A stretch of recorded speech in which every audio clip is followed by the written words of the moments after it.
नमो अरिहन्ताणं नमो सिद्धाणं नमो आयर्याणं नमो विद्यायाणं नमो लोये सवसाहुनं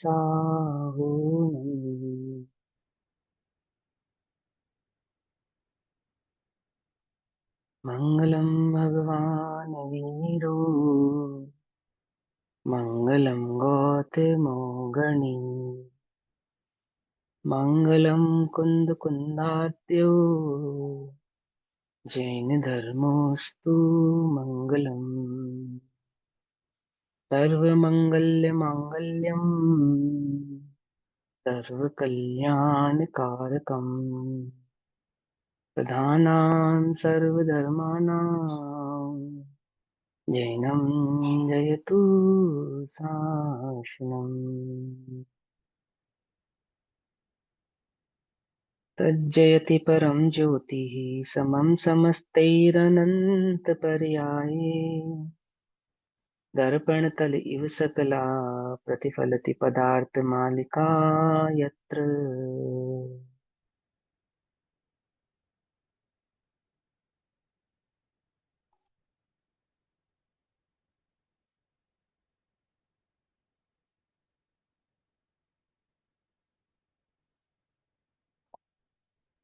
हमारी रात्रिकालीन कक्षा का विषय चल रहा है पुरुषार्थ सिद्धि उपाय। पुरुष अर्थात द्रव्य और पुरुष अर्थात आत्मा, है ना। दोनों को पुरुष कहते हैं। अर्थ माने प्रयोजन, प्रयोजन भूत द्रव्य में अर्थात प्रयोजन भूत द्रव्य की सिद्धि का जो उपाय बतलाए तो पुरुषार्थ सिद्धि उपाय ग्रंथ है। पुरुषार्थ सिद्धि उपाय के अंतर्गत 3 अधिकारों में इस ग्रंथ को विभाजित किया, सम्यक दर्शन, सम्यक ज्ञान और सम्यक चारित्र। और सम्यक दर्शन ज्ञान चारित्र की चर्चा में आचार्य देव हमसे कहते हैं कि सम्यक दर्शन के बिना धर्म की उत्पत्ति नहीं होती, सम्यक दर्शन के बिना सम्यक ज्ञान नहीं होता और सम्यक दर्शन सम्यक ज्ञान के बिना सम्यक चारित्र भी नहीं होता। जिसको सम्यक दर्शन आदि भाव प्रकट हुए हैं अथवा जिन्हें सम्यक दर्शन प्रकट करना हो, जिन्हें संसार दुख रूप भासित हुआ है और सच्चा मोक्ष मार्ग प्रकट हुआ है, अथवा जिन्हें संसार दुख रूप भासित हुआ है और वे सच्चा मोक्ष मार्ग प्रकट करना चाहते हैं, रत्नत्रय की भावना प्रकट करना चाहते हैं, रत्नत्रय प्रकट करना चाहते हैं, संसार सागर को का अभाव करके मोक्ष मार्ग को प्रकट करना चाहते हैं, ऐसे जीवों को इस रत्नत्रय की भावना किस प्रकार से भानी चाहिए अथवा उनका जीवन किस प्रकार का होता है, यह भाव इस पुरुषार्थ सिद्धि उपाय ग्रंथ में बतलाया जा रहा है। आचार्य देव कहते हैं सम्यक चारित्र अधिकार के अंतर्गत ब्रह्मचार्य अनुव्रत की चर्चा चल रही है। अणुव्रत यानी कि छोटा व्रत, महाव्रत यानी कि बड़ा व्रत। उपदेश तो जीव को शुद्धोपयोग अर्थात महाव्रत धारण करने का ही दिया जाता है। महाव्रत धारण करने का तात्पर्य यह नहीं है नगन हो गए, 28 गुणों का पालन किया, पीछे का मंडल रखा, जीवों की हिंसा नहीं की और हो गया धर्मात्मा या हो गया हमारे व्रत। उसके लिए नहीं किया ये। किसके लिए किया है कि निरंतर प्रचुर स्व संवेदन के भोग उस आनंद के लिए किया है ना, जो मुनि राजों को छठे सातवें गुण स्थानों में निरंतर होता है, जिसको हम शुद्धोपयोग कहते हैं। उपदेश तो यह है कि आप शुद्धोपयोग को प्रकट करने की सामर्थ्यता प्रकट करें अथवा शुद्धोपयोग में स्थिर रहें। कदाचित जो जीव शुद्धोपयोग में स्थिर नहीं रह पाते हैं तो ऐसे जीवों को शुद्धोपयोग प्रकट करने की सामर्थ्य होवे, उसके लिए अणुव्रतों की चर्चा करते हैं। ठीक है ना। और इस अणुव्रतों में ब्रह्मचर्य अणुव्रत की चर्चा करते समय 132 नंबर का पेज और 107 नंबर की कारिका आचार्य देव कह रहे हैं कि जिन जीवों को सम्यक दर्शन प्रकट हुआ है, सम्यक दर्शन ज्ञान चरित्र की एकाग्रता जिनके चित्त में है, भावना जिनके चित्त में है, ऐसे जीवों को क्या है कि ब्रह्मचर्य अनुव्रत की भावना होती है। और वह ब्रह्मचर्य अनुव्रत कैसा है कि यद वेद राग योगान मैथुनमभिद्यते तद ब्रह्म अवतरति तत्र हिंसा वधस्य सर्वत्र सद्भावा। अर्थात मैथुन आदि संज्ञाओं में भी हिंसा होने से वो अब्रह्म का परिणाम भी हिंसा का ही परिणाम है। तो वह हिंसा का परिणाम किस प्रकार है कि वह अंतरंग में कषाय की मलिनता, परिणामों की मलिनता के बिना उत्पन्न नहीं होने के कारण वह परिणामों का घात करने वाला है।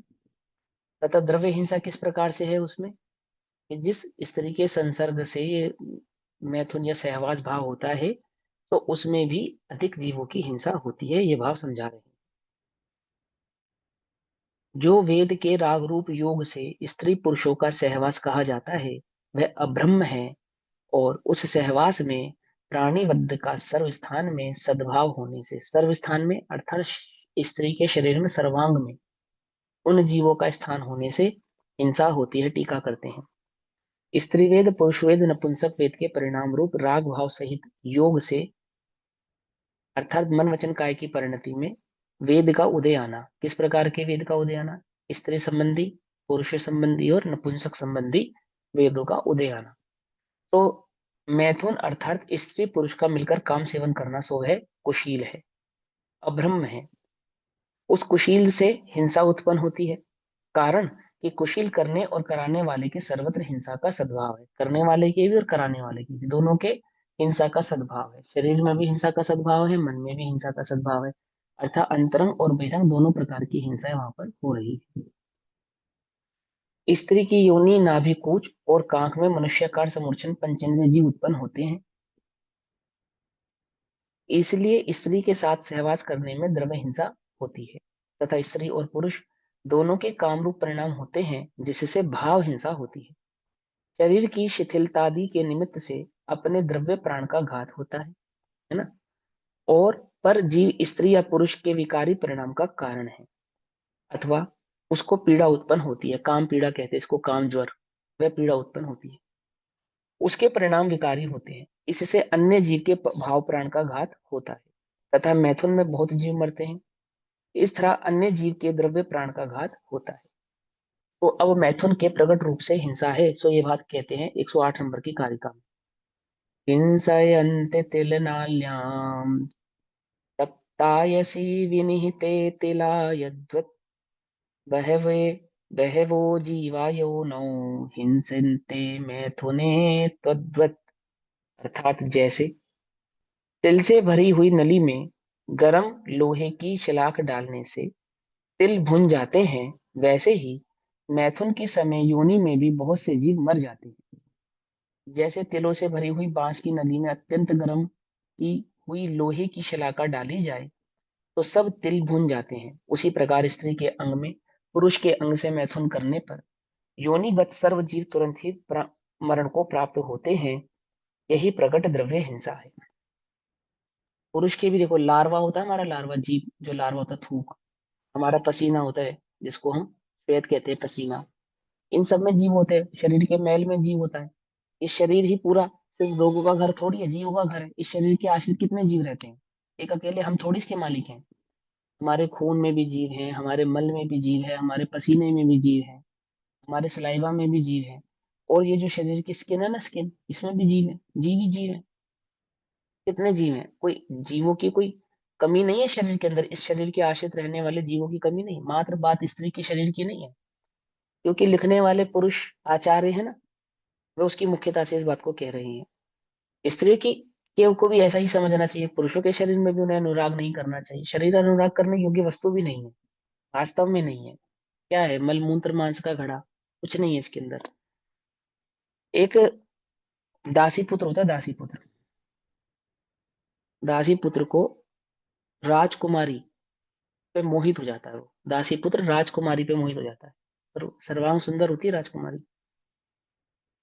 तो अब वो दासी पुत्र जो है खाना पीना छोड़ देता है, दुखी रहने लगता है, उसका कहीं चित्त नहीं लगता, कहीं मन नहीं लगता।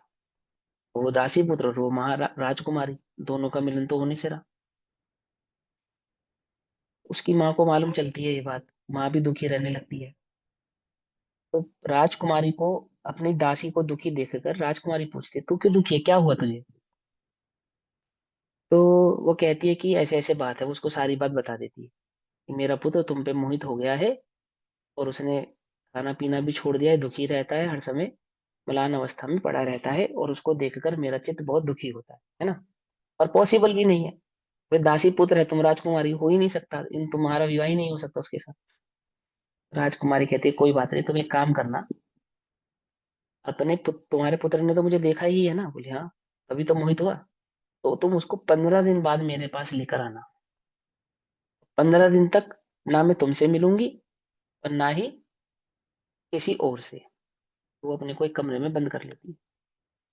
अब 15 दिन तक क्या करती है, वो कुछ नहीं खाती, कुछ नहीं पीती, और शरीर से जो मल निकलता है ना, तो वो मल एक घड़े में इकट्ठा करने लग जाती है।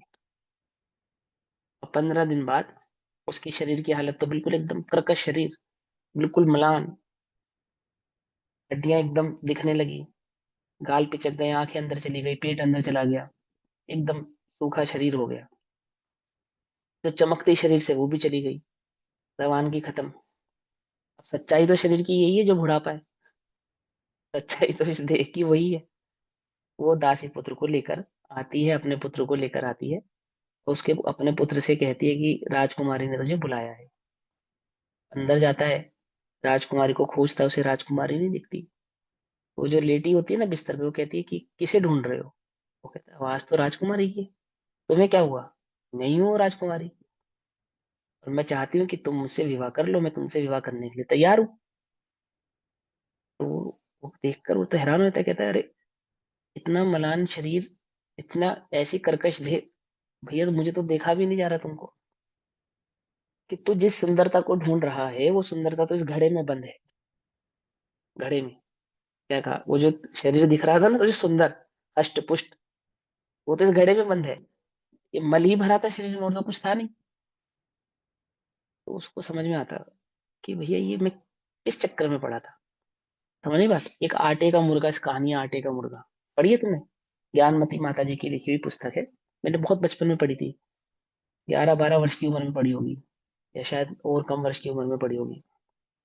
उसमें होता है, रानी होती है, रानी सर्वांग सुंदर रानी, राजा भी उसका सर्वांग सुंदर होता है, और रानी मोहित हो जाती है कुबड़े महावत पर।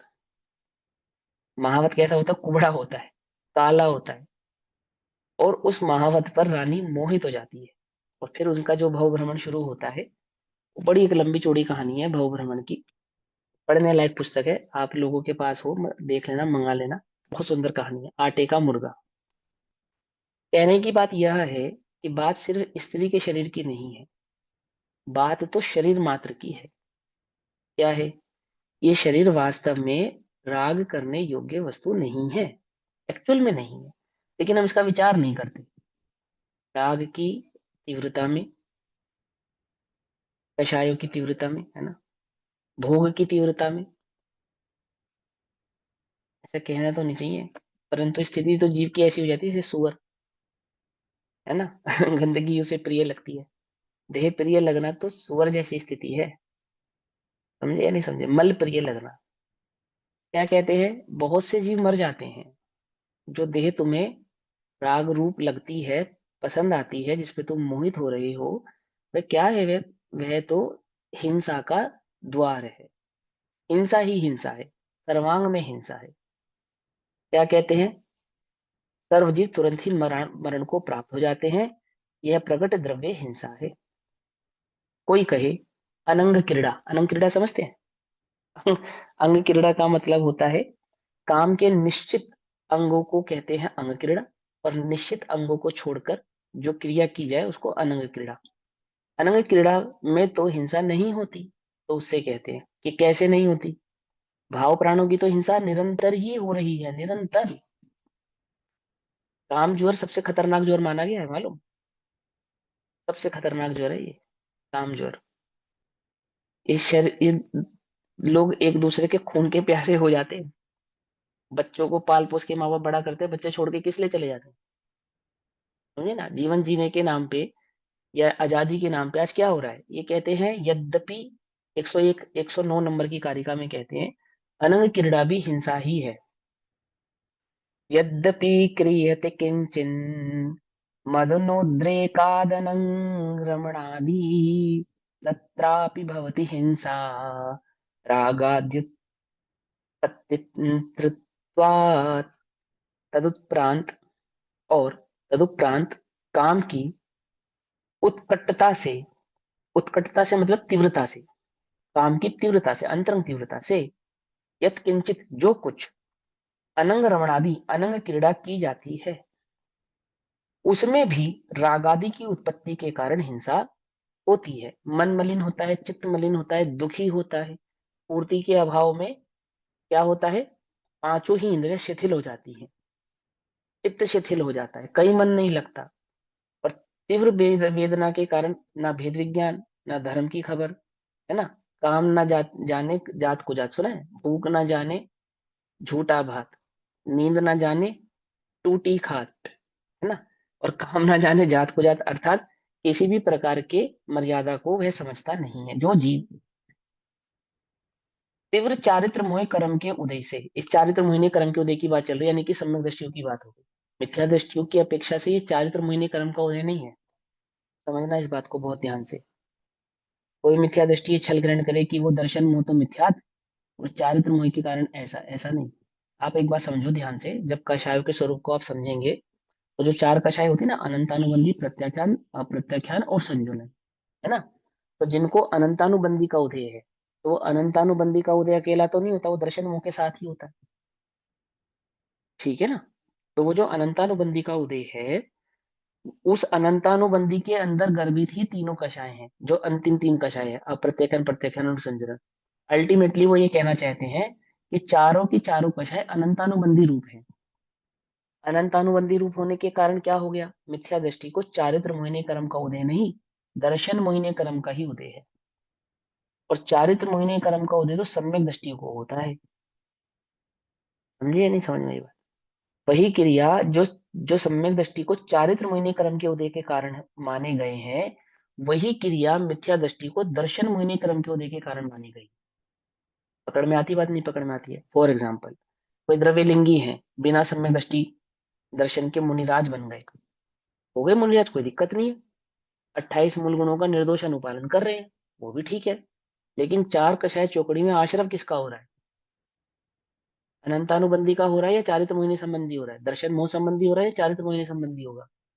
बिना सम्यक दर्शन के जीव को सदैव दर्शन मोहिनी कर्म का ही आश्रम रहता है। दर्शन मोहिनी कर्म के सद्भाव में, असद्भाव में, दर्शन मोहिनी कर्म के असद्भाव में, जब उसकी सत्ता ना हो या उसका सद्भाव ना हो, तब कितनी प्रकृतियों का आश्रय होना रुक जाता है, 41 प्रकृतियों का बंद होना बंद हो जाता है। तो क्या उस द्रव्य लिंगी को 41 प्रकृतियों का आश्रम नहीं हो रहा, हो रहा है, हो रहा है। मिथ्या दृष्टि इस भूल में ना रहे कि मिथ्या दृष्टि को जो काम भोग आदि के विषयों के जो विचार आते हैं, या विषयों की जो क्रिया होती है, या विषयों की जो प्रवृत्ति होती है, वो चारित्र मोहिनी के कर्म के तीव्रोदय में होती है, ऐसा नहीं है। समझो अब बात को, वो तो दर्शन मोहिनी की कर्म की, उसको तो देह में एकत्व बुद्धि के कारण हो रहा है ना वो। सम्यक दृष्टि को देह में एकत्व बुद्धि नहीं है, ना अपने ना पर के। लेकिन मिथ्या दृष्टि को तो मंद कषायों में भी एकत्व बुद्धि तो देह की में ही है, अपने में भी और पर के में भी। समझे या नहीं समझे ये बात। तो यहाँ चारित्र मोहिनी कर्म की उदय की तीव्रता तो सम्यक दृष्टियों पर लागू होती है, उनकी बात कर रहे हैं, उनको ऐसा होता है। मिथ्या दृष्टि छलना ग्रहण करें, ठीक, क्या कहते हैं, जो जीव तीव्र चारित्र मोह कर्म के उदय से, उदय में संयुक्त होने से, अर्थात जैसा उदय है वैसी प्रवृत्ति होने से, अपनी कषायों पे कंट्रोल नहीं कर पाने के कारण, अपने उदयों पे कंट्रोल नहीं कर पाने के कारण, भेद विज्ञान नहीं कर पाने के कारण, है ना, तीव्र काम विकार होने के कारण अनंग क्रीड़ा, काम सेवन करने योग्य अंगों को छोड़कर अन्य अंगों द्वारा क्रीड़ा करता है, वहां भी हिंसा होती है, मर्दन आदि की हिंसा होती है, देह का मर्दन होता है उसमें हिंसा होती है।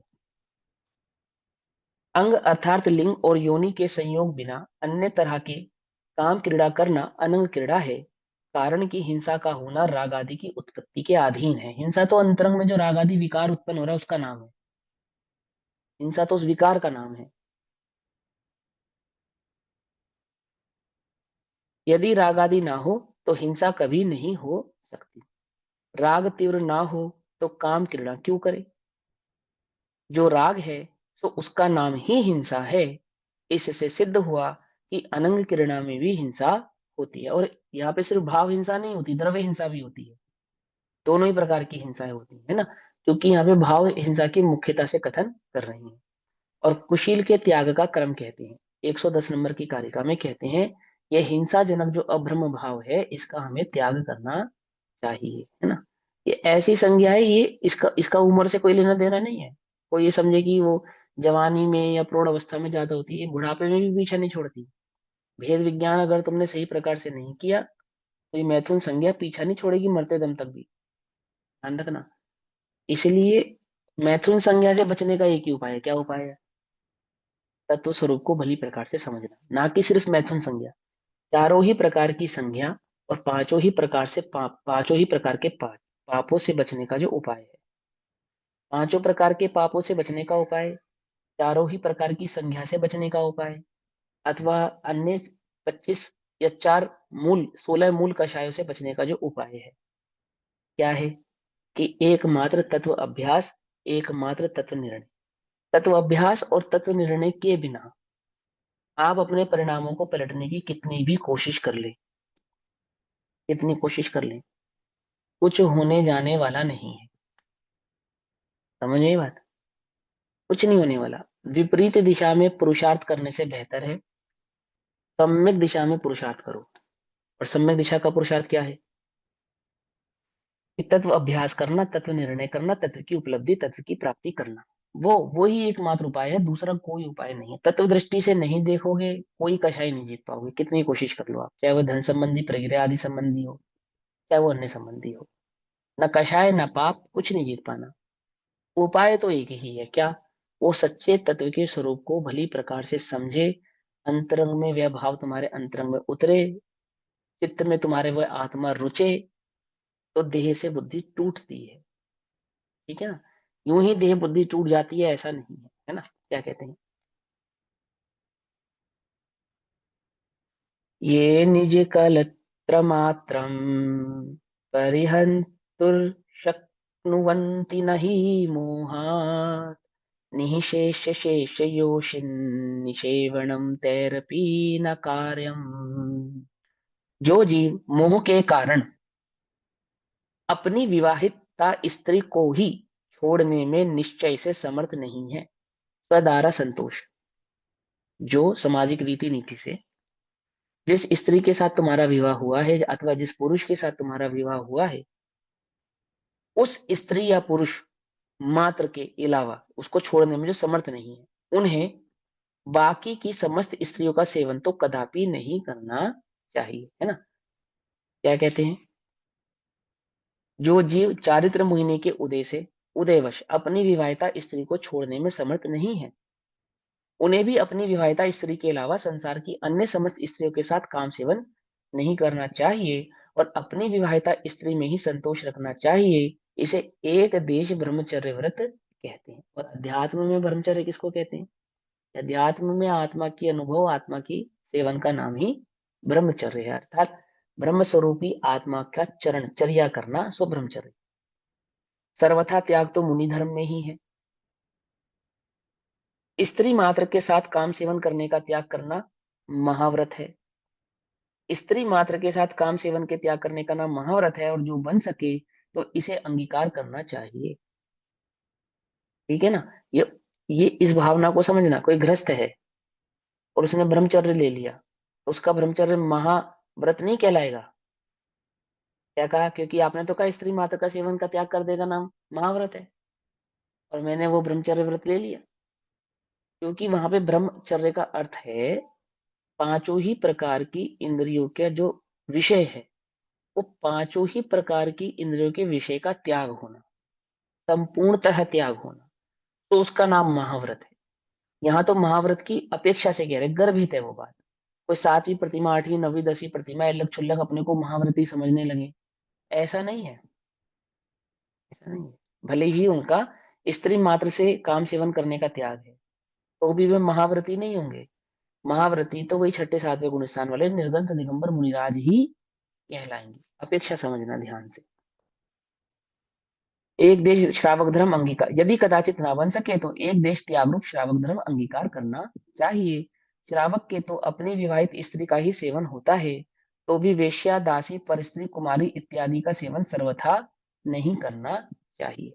अब वो परिग्रह के स्वरूप को समझाते हैं। परिग्रह भी पाप है और वह परिग्रह भी हिंसा का कारण है। तो ऐसा 111 नंबर की कारिका में कहते हैं। 135 नंबर का पेज।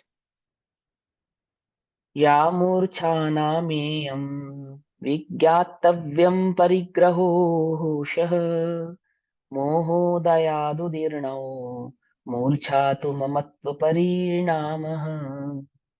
यह जो मूर्छा है, मूर्छा माने, मूर्छा मतलब प्रमाद, मूर्छा मतलब मिथ्यात, और मूर्छा मतलब परिग्रह। परिग्रह बुद्धि का नाम भी मूर्छा ही है। परिग्रह नहीं, परिग्रह बुद्धि का नाम। परिग्रह मूर्छा नहीं है। परिग्रह में जो एकत्व ममत्व बुद्धि है उसका नाम मूर्छा है? इसे ही निश्चय से परिग्रह जानना चाहिए। परिग्रह है या नहीं है? आपके पास परिग्रह नहीं है मान लो, तो फिर क्या हो गया? परिग्रहहीन हो गए क्या?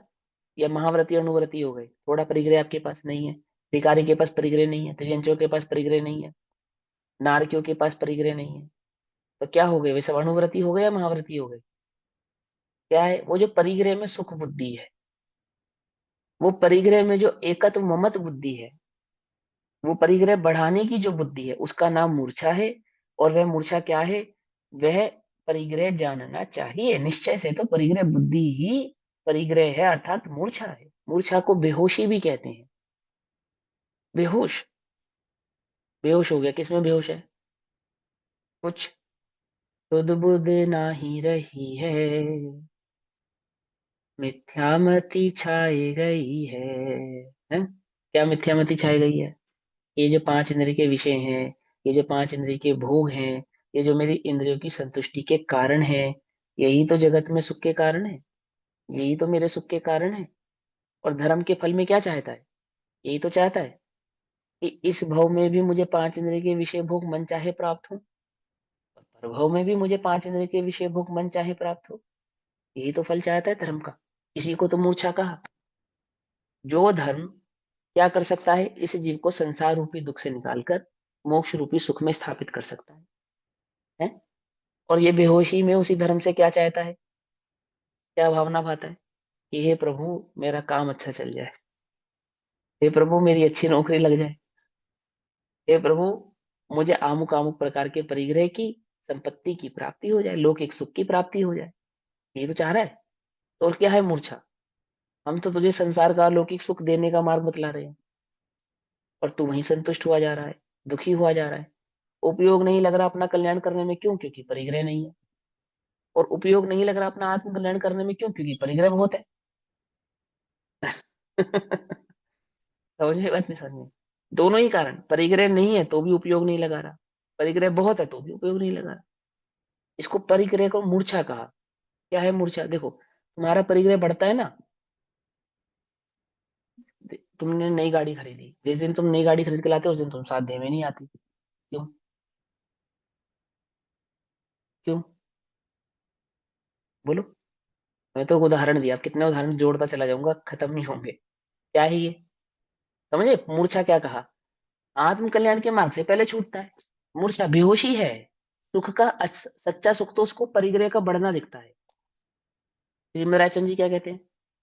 संसार का बढ़ना, अरे नर देह की यह हार है। संसार का बढ़ना अर्थात ये जो तेरी विषयों की बुद्धि बढ़ रही है, जो तेरी विषय संपत्ति बढ़ रही है, और इसमें जो तेरी ममत्व सुख बुद्धि बढ़ रही है, गृद्धता बढ़ रही है, क्या है ये?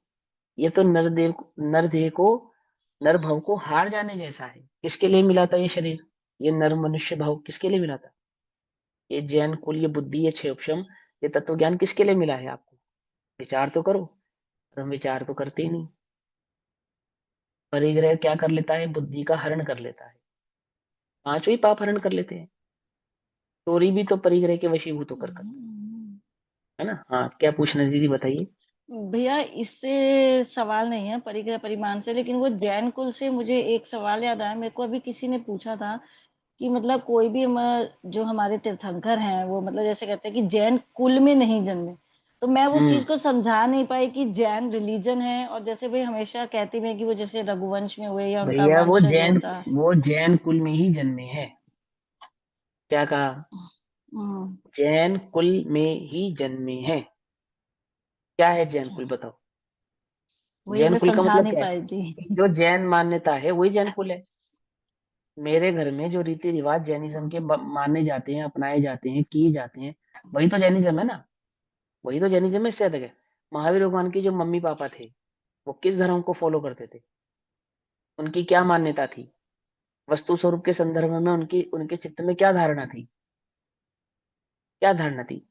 महावीर भगवान के जो पिताजी थे वो सम्यक दृष्टि नहीं थे क्या? आदिनाथ भगवान के पिताजी सम्यक दृष्टि नहीं थे क्या? हम्म। उनको उनको तत्वों के स्वरूप नहीं मालूम था, आत्मा की खबर नहीं थी उन्हें। समझना ध्यान से। लोक में प्रकाशित वस्तु स्वरूप को करने वाले वे जो आदिनाथ भगवान हैं, उनके बाद जिस संतति में 24 के 24 तीर्थंकर हुए, उनका जो परिवार था, वो सारा का सारा क्या घोर मिथ्या दृष्टि था, अन्यमति था, किसी और धर्म की पूजा उपासना कर रहा था। क्या कर रहा था बताओ? उपासक किसके थे वे? मान्यता क्या थी उनकी? मैं इस कुल में जन्मा, तो मेरे माता पिता की क्या मान्यता थी? कि मैं ही अकेला जैन हूँ और मेरे माता पिता जैन हैं? ऐसा तो नहीं है। ऐसा तो नहीं है। उन्होंने तो कोई विरोध नहीं किया। उन्होंने तो नहीं कहा सच्चा धर्म कौन सा, ये सच्चा धर्म नहीं, ये सच्चा धर्म है। समझे? वो तो कुल कुल का जो स्वरूप है वो समय के अनुसार बदलता चला जाता है। तो आज हमें जो कुल परंपरा दिखाई देती है ना, अब मैंने आपको एक बार पहले भी समझाया था। वेदी, द्विवेदी, त्रिवेदी, चतुर्वेदी क्या होते हैं, किन्हें कहते हैं? कौन होते हैं? जिसने एक वेद का संपूर्ण पाठ किया हो कंठस्थ, जैसे एक वेद कंठस्थ हो, उसे वेदी की उपाधि देते हैं। जिसे दो वेद कंठस्थ हो, उसे द्विवेदी। जिसे तीन वेद कंठस्थ हो, उसे त्रिवेदी। और जिसे चार वेद कंठस्थ हो, उसे चतुर्वेदी। ब्राह्मणों में चतुर्वेदी सबसे ऊंचा माना जाता है। अब चतुर्वेदी जी के घर में जन्म ले गए तो हम भी चतुर्वेदी हो गए ना। ये कुल परंपरा चलने लगी ना वर्तमान में। यही है बस।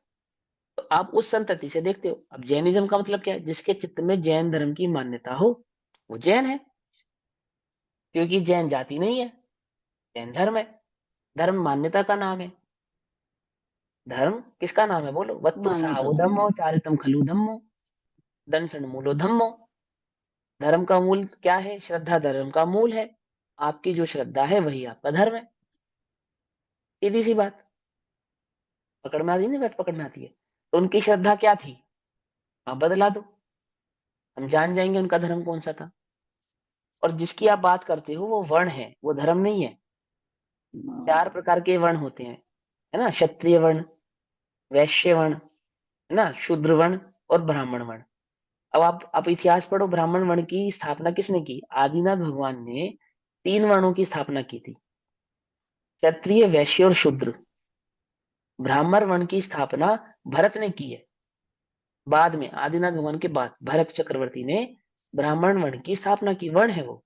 वर्ण मतलब जो कर्म से निर्धारित किया जाए उसको कहते हैं वर्ण। समझ में ये बात? और जो श्रद्धा से स्थापित किया जाए उसको धर्म। सिंपल। ठीक है ना? तो उनकी श्रद्धा क्या रही? जन्म से श्रद्धा क्या रही उनकी? बोलो। हुँ, जब तिर्यंच सम्यक दृष्टि होता है तो जैन होता है या अजैन होता है? कितनी बार समझाया है। नारकी को सम्य नरक के जीव को सम्यक दर्शन होता है तो कौन से धर्म का अनुयायी वो नारकी होता है और फिर वो सम्यक दृष्टि होता है? कौन से धर्म का अनुयायी होता है वो त्रियंच, और फिर वो सम्यक दृष्टि होता है? बोलो। त्रियंचों में कौन सा धर्म है प्रचलित? बताओ। मालूम? त्रियंचों में भी हिंदू होती है। भाई जिन त्रियंचों की मान्यता जैसी है वैसा उसका धर्म है। सिंपल। उसमें क्या है? जाति स्मरण ज्ञान के कारण, हुँ, मिथ्यात्व मोहोदय के कारण, क्षयोक्षम ज्ञान आदि के कारण, ज्ञान की जो क्षमता है उस क्षमता के अनुसार जो उसकी श्रद्धा है, ऐसे संघीय पंचेंद्रिय जीवों की श्रद्धा के अनुसार धर्म निर्धारित होता है। दो प्रकार के धर्म है जगत में। कौन कौन से? सम्यक दृष्टि और मिथ्या दृष्टि, बस। अच्छा, तीसरा अच्छा। कोई धर्म ही नहीं है। वस्तु स्वरूप को जाने पहचाने सो जैन, नहीं जाने पहचाने सो अजैन। सिंपल। अब वो व्यवहार में हम कथन करते हैं जो देवशास्त्र गुरु का अनुयायी हो सो जैन। तो देवशास्त्र गुरु का अनुयायी होना माने क्या? कि देवशास्त्र गुरु के द्वारा बतलाए गए तत्व के निरूपण को स्वीकार करे, समझा। उनकी आज्ञा का अनुपालन करे। एक पिता अपने पुत्र को बेदखल कर देता है। कहाँ कहाँ से बेदखल कर देता है? कि ये मेरा पुत्र ही नहीं है, मैं अपने नाम तक से इसे बेदखल करता हूँ। नाम से बेदखल करता हूँ अर्थात लोग जाति से बेदखल कर देते, क्यों कर देते हैं? करते नहीं करते हैं, अखबार में निकाल देते ना। अब ये इंदौर के एक माता पिता ने अपनी बिटिया को करा ना बेदखल, पढ़ी अखबार में, न्यूज पढ़ी? नहीं पढ़ी है। क्या होता है बेदखल करना? माने क्या?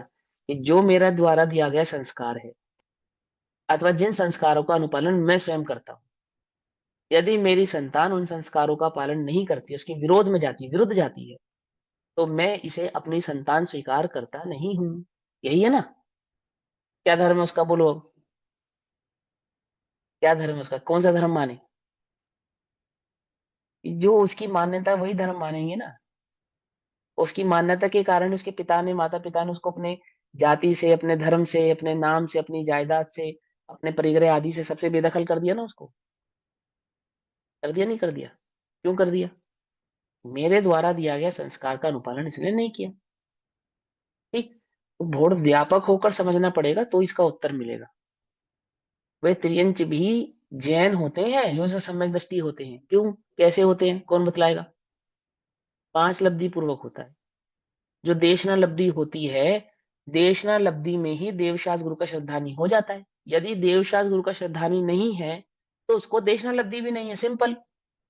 आप बोलो देशना लब्धि किसको कहते हैं? मुझे देवशास्त्र गुरु का श्रद्धान नहीं है। अब मान के चलो मैं कहीं जा रहा था, रास्ते में कोई मुझे मिल गया, वो मुझे बाइबल का उपदेश देने लगा और मैं सुनने लगा। अब मैं क्रिश्चियन हो गया ना। बोलो क्या कहलाएगी मेरी देशना लब्धि?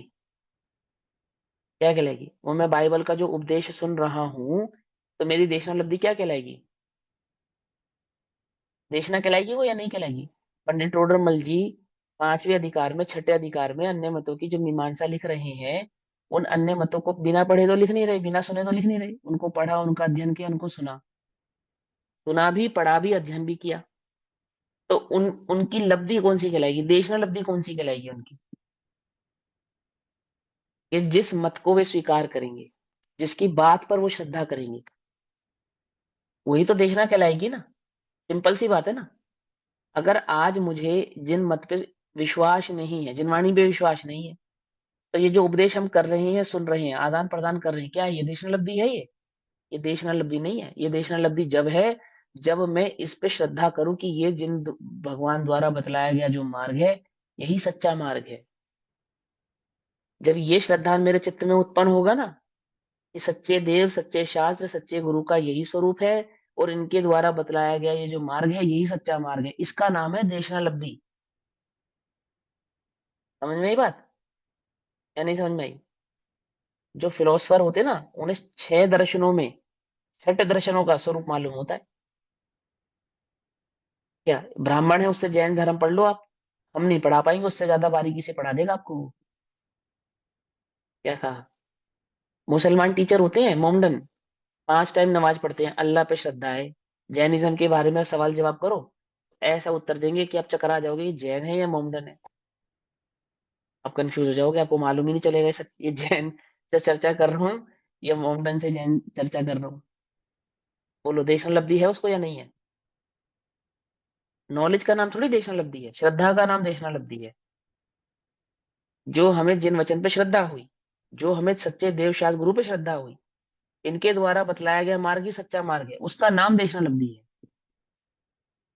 ठीक। अब वो उस त्रियंश को देशना लब्धि होती है या नहीं होती है? होती है। उस नारकी को देशना लब्धि होती है या नहीं होती है? हम्म। होती है ना। वो जो देशना लब्धि हुई, वो देशना लब्धि के हो वही निर्धारित हो गया। क्या निर्धारित हो गया वो? यह जैन है। ब्राह्मण कुल में जन्मे थे कौन? गणेश प्रसाद वर्णी जी। क्या हो गए? जैन हो गए। सिंपल सी बात है। अकेले गणेश प्रसाद वर्णी जी क्यों? संबंध भद्राचार्य भी। संबंध भद्राचार्य कुछ जैन कुल में थोड़ी जन्मे थे, है ना? लेकिन जैन हो गए। कैसे हो गए जैन? श्रद्धा से। एक एक जैन नॉन जैन हो सकता है, कैसे? श्रद्धा से हो सकता है। उसकी श्रद्धा विपरीत हो गई, उसकी मान्यता विपरीत हो गई, वो नॉन जैन हो गया। समझे ना? भाई जो जिसकी श्रद्धा करेगा, जिसकी अनुयायी हो जाएगा ना, वही उसका धर्म हो गया। ऐसा। ठीक, तो आप क्या कहते हैं? हाँ, यहाँ कहते हैं, हे भव्य जीवो, इस मूर्छा को ही निश्चय से परिग्रह जानो। ये जो बेहोशी है ना तुम्हें परिग्रह में, पांच इंद्रिय के विषयों में, इसी को परिग्रह जानो। इस बेहोशी का नाम ही परिग्रह है। मूर्छा किसे कहते हैं? परिग्रह बुद्धि सिर्फ परिग्रह में नहीं होती, देह में भी परिग्रह बुद्धि होती है। शरीर में अपनापन है ना, है या नहीं है? इस मूर्छा का नाम ही परिग्रह है। ये तुम्हारा नहीं है, पर वस्तु को अपना मानना। परिग्रह, चारों ओर से, परि माने सर्व ओर से ग्रहण करने का जो परिणाम है, सर्व ओर से जो ग्रहण करने का परिणाम है, यानी कि ये जो पांचों इंद्रियों से, ये और छठा मन, पांच इंद्रियों और छठे मन से जो ग्रहण करने का परिणाम है, उसका नाम ही परिग्रह है ना। मुझे कर्ण इंद्रिय के संयोग प्राप्त हो जाएं, जो कर्ण इंद्रिय को अच्छे लगते हैं, जो नेत्र इंद्रिय को अच्छे लगते हैं, जो घ्राण इंद्रिय को अच्छे लगते हैं, जो रसना स्पर्शन मन आदि को अच्छे लगते हैं, ऐसी पांचों ही छठे छहों ही इंद्रियों को प्रिय लगने वाले संयोग मुझे प्राप्त हों, और इनको प्राप्त करके मैं सुखी हो जाऊंगा, इसी का नाम मूर्छा है। और ये मूर्छा ही परिग्रह है। दारिद्र मोहिनी कर्म के उदय को प्राप्त हुआ जो ममत्व परिणाम, अर्थात यह मेरा है ऐसा परिणाम, वही मूर्छा है। ममत्व परिणाम ही वास्तविक परिग्रह है, इस बात को दृढ़ करते हैं। मूर्छा लक्षण करणात् सुघटा व्याप्ति ही परिग्रहत्वस्य सग्रंथो मूर्छावान विनापि किल संशय संगेभ्यः परिग्रहपने का। मूर्छा लक्षण करने से व्याप्ति भले प्रकार से घटित होती है। परिग्रह को मूर्छा अगर कह रहे हैं, तो मूर्छा और परिग्रह में क्या हो गया? व्याप्ति भाव प्रकट होता है।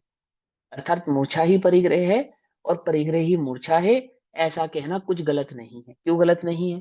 क्योंकि बाह्य परिग्रह बिना भी मूर्छा करने वाला पुरुष निश्चय से बाह्य परिग्रह सहित है। अर्थात जिसको परिग्रह बुद्धि है, उसके पास परिग्रह ना भी हो तो भी वह परिग्रह सहित ही जानना चाहिए। मूर्छा माने सुख बुद्धि। क्या है सुख बुद्धि? परिग्रह की सुख बुद्धि। निर्धन है तो क्या हुआ? त्यागी हो गया क्या? तो नहीं, त्यागी तो नहीं हुआ। ऐसा है ना। तो क्या कहते हैं? परिग्रह भाव का लक्षण मूर्छा किया। परिग्रह का जो लक्षण है वो क्या किया? मूर्छा। मूर्छा माने मिथ्यात्, मूर्छा माने बेहोशी। बेहोशी, मूर्छित हो गया। जैसे लक्ष्मण मूर्छित हो गए थे, है ना। लक्ष्मण कितनी देर मूर्छित रहे? एक रात। हम कब से मूर्छित हैं? अनादि से। समझ में बात नहीं? समझ में? है ना। मूर्छित हो गया, मूर्छित किया।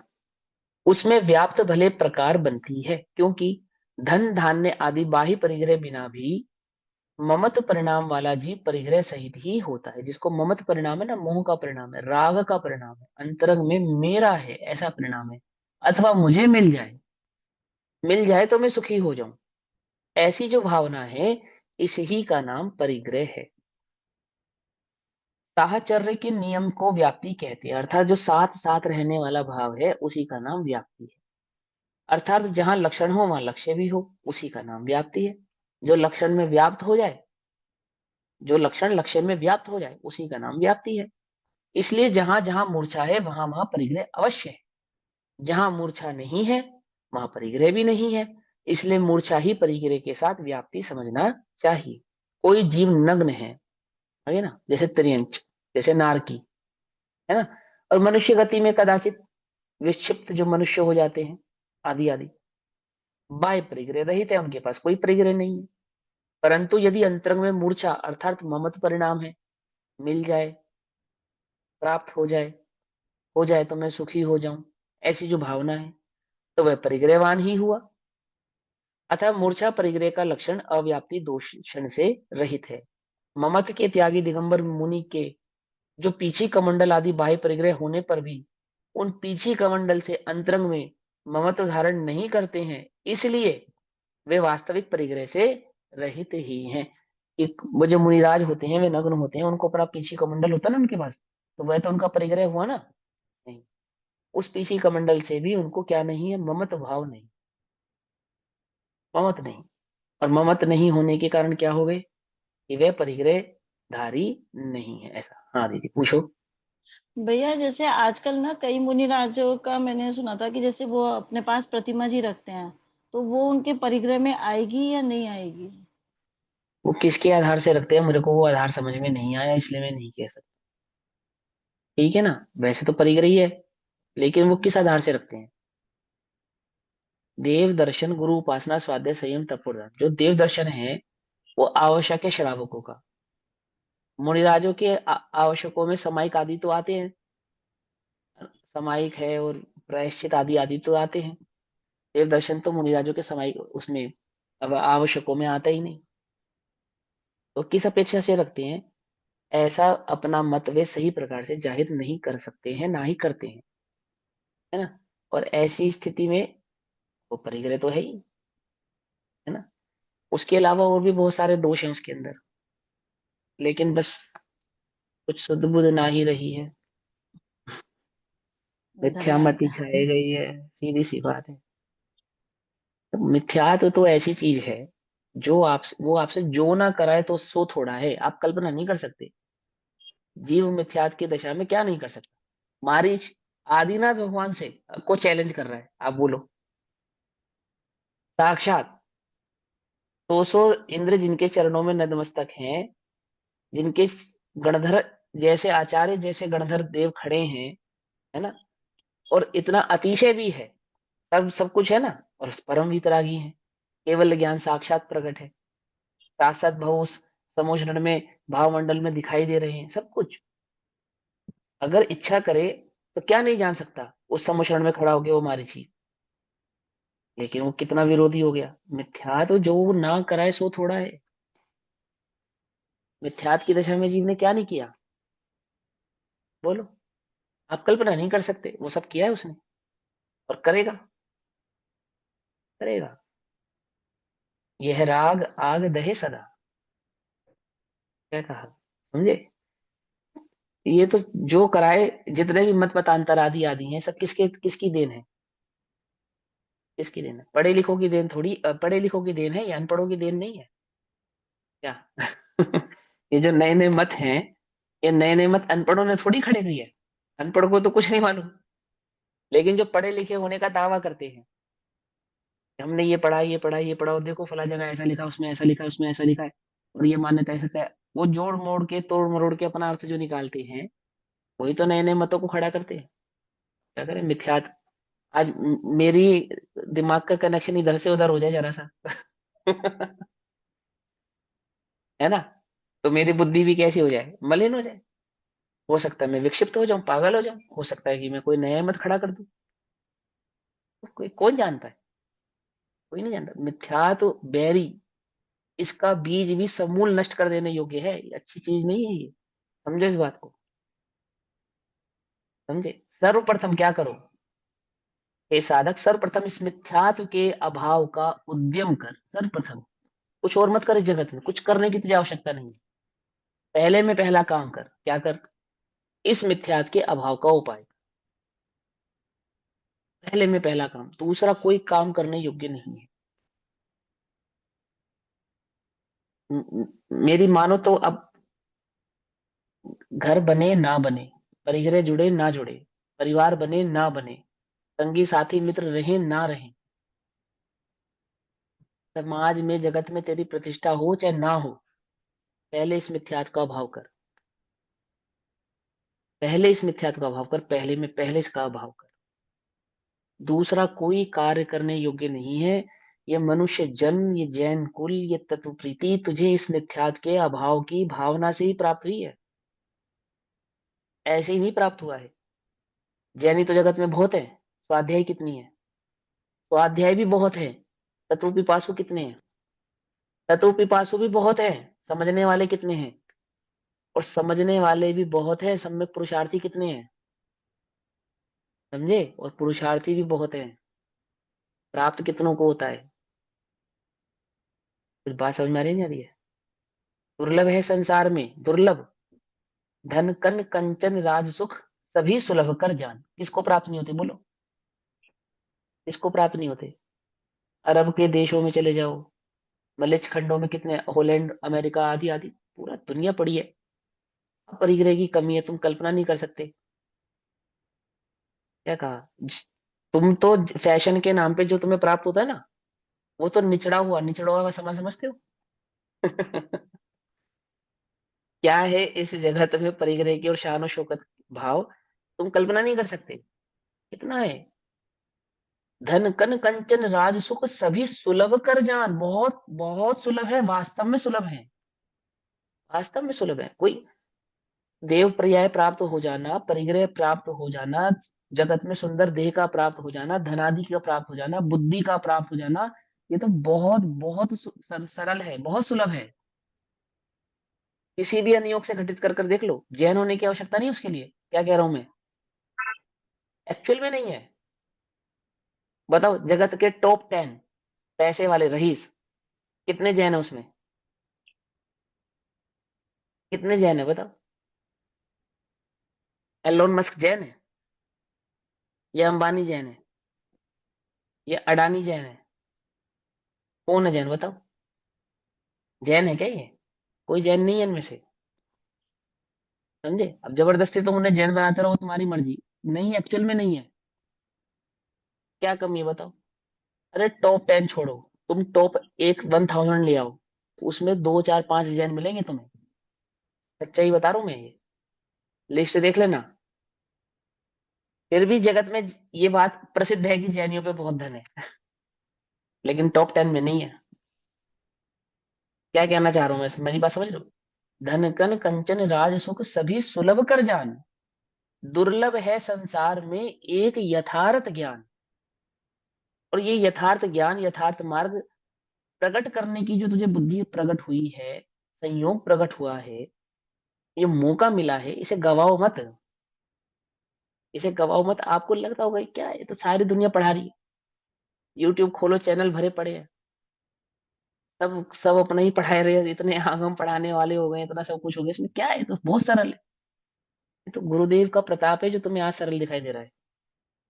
तो तुम्हें आज सरलता दिख रही है ना, इतनी आसानी से तुम चर्चा कर पा रहे हो, सेमिनार लगा पा रहे हो, पढ़ पा रहे हो, पढ़ा पा रहे हो, सुन पा रहे हो, तुम्हें पुस्तकें उपलब्ध हो पा रही हैं। ये तो गुरुदेव का प्रताप है कि तुम्हें मिल पा रहा है। ये तुमने कोई ऐसा पुण्य बांधा होगा, तुमने कोई अनुमोदना की होगी, तो तुम्हें ऐसे स्वर्णिम युग में जन्म मिल गया कि तुम्हें जिन वचन पढ़ने और पढ़ाने में कोई समस्या नहीं। एक जमाना वो भी था जब ये भी नहीं बता सकते थे हम जैन हैं। अकलंग निकलंग का जमाना। ये जानकर कि तुम जैन हो मार दिया जाता था। समझे?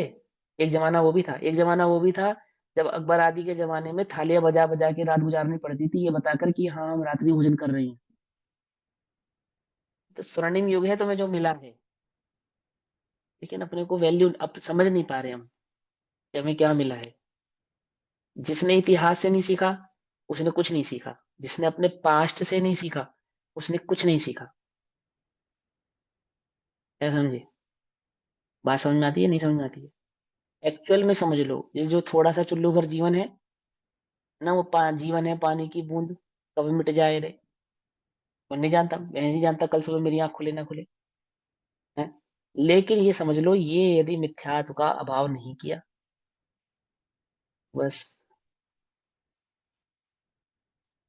वाणी बोली ओ मेरे भैया, चाहे ले लो लाख रुपया, डॉक्टर वैद्य भी काम न आए, दुख में हुई विदाई,